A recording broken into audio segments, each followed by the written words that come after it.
Good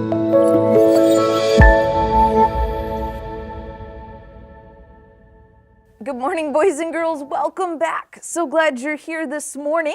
We have been talking about the different characters in the nativity scene, or when Jesus was born. And last week, we talked about Herod, the not so good Herod, the bad guy in the story. Well, Herod had the wise men, or the Magi, come for a visit, and that's who we're talking about this week, is the Magi, or we usually call them the wise men. The Bible doesn't actually tell us how many there are, but we often think of 3. Why do we think of 3, boys and girls? Do you know? I think Peter's got something to help us know. That's right, because they brought 3 gifts. So they brought 3 gifts, so we often think of 3 wise men, but the Bible doesn't actually tell us how many there were. Well, there's actually a lot we can learn from the wise men, but as always, I need to not jump ahead of myself. We're going to be in Matthew chapter 2 today, boys and girls. So, if you would look at Matthew chapter 2, verse 1, it says, "Now when Jesus was born in Bethlehem of Judea in the days of Herod the king, behold, there came wise men from the east to Jerusalem, saying, Where is he that is born King of the Jews? For we have seen his star in the east and are come to worship him." Boys and girls, they had come from the east. They were not from Jerusalem. They were not from Israel. So we can see the fact that when Jesus came, he didn't come just for the Jews or just for the Israelites. Although he did come for them, he came for Gentiles as well, which, boys and girls, is anybody who's not a Jew. So that would include me and probably all of you who are watching, but maybe not. But it shows us that Jesus came for more than just the Jews. He came to save everyone. So, boys and girls, do you know what they were following? How did they know where to go? That's right. So they had done a lot of research. They were smart people. They were wise men.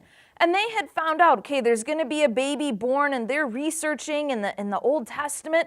And they're like, wait a minute. And then the star, or the Star of David, appeared, and they followed that star. Well, how did they know to follow the star? Because, boys and girls, that's right, they had studied. They took time to learn, to know about God, to know that they should follow that star. It wasn't like, hey, they woke up one night and were like, what's that bright object? Let's go follow it.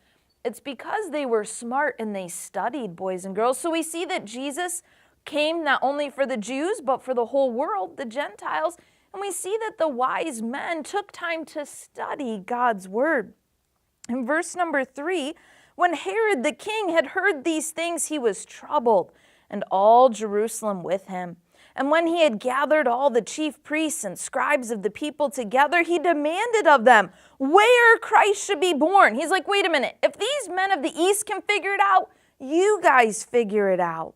Verse number 5, and they said unto him, in Bethlehem of Judea, for thus it is written by the prophet. Well, what did the prophet write? Verse 6, and thou, Bethlehem, in the land of Judah, art not the least among the princes of Judah, for out of thee shall come a governor that shall rule my people Israel.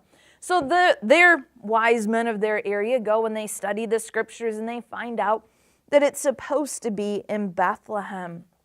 So Christ's birth had been predicted for many years, boys and girls. It wasn't a surprise in a sense that it was predicted it was going to happen, although they didn't know exactly when, just like we don't know exactly when Christ will come again to take us to heaven to be with him. But it was predicted. They knew that the Messiah was going to come. It was prophesied in the Old Testament. Micah specifically mentions the place where Jesus would arrive.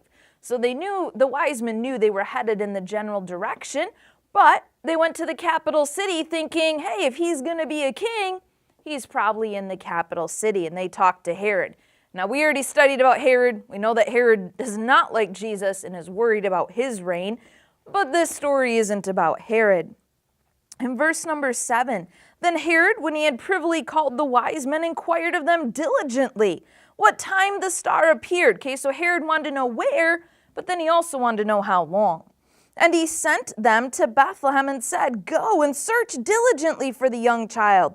And when ye have found him, bring me word again that I may come and worship him also. Verse number 9, when they had heard the king, they departed. And lo, the star which they saw in the east went before them, till it came and stood over where the young child was. When they saw the star, they rejoiced with exceeding great joy. So they're like, yes, okay, Herod's told us to depart. They don't understand Herod's thoughts at this point. They don't know that Herod wants to kill Jesus. But they're like, okay, we can depart, we can go. We've been told to go to Bethlehem. They go out, they see the star, and it marks where Jesus is. Verse number 11, and when they were come into the house, they saw the young child with Mary his mother, and fell down and worshipped him. And when they had opened their treasures, they presented unto him gifts, gold and frankincense and myrrh. Boys and girls, let's go up to that first part. And when they were come into the house, they did not show up at the manger or at the stable. Jesus was not there anymore. He had grown up a little bit. Okay, so sometimes we still put the wise men with the nativity scene, but they actually weren't there. They were not at the stable. They saw the young child with Mary, his mother. And they fall down, they worship him. Well, they brought him 3 gifts, which is why Peter had brought his gift this morning to help us illustrate that. Gold, frankincense, and myrrh. If you've ever gone to a baby shower, or maybe you've been in the nursery with a baby, what is a baby going to do with gold, frankincense, and myrrh, or a toddler? Well, yeah, those aren't exactly gifts that you would give to a baby or a toddler, but they each had significance. Okay, the gold is something of worth, something of value, and that demonstrated that Jesus, would be king. Jesus would be king, so they brought him gold. Myrrh is a practical gift as an ointment, but it was used as embalming material. Boys and girls, embalming implies something died or someone died. An odd gift to give to a toddler, but they knew that Jesus was going to come and to die on the cross. He was the Messiah. It was a picture, a representation of that. It likely showed the kind of death and sacrifice that Jesus would have to make. And then frankincense was used in worship and given because Christ was God. So he's king, he's going to come and die, and then the fact that Christ was God. These gifts were cherished by Mary and Joseph, but they also fulfilled prophecy that was given prior. In verse 12, and being warned of God in a dream that they should not return to Herod, they departed into their own country another way. So after they give their gifts, the wise men have a dream and they're like, oh, we should not go back to Herod. That's not a good idea. And boys and girls, they obey. They listen. They don't go back to Herod. They do what God tells them to do as opposed to what Herod tells them to do. In Isaiah chapter 60, verses 5 and 6, which I'm almost there, boys and girls. Chapter 45, there we go. Chapter 60, verses 5 and 6.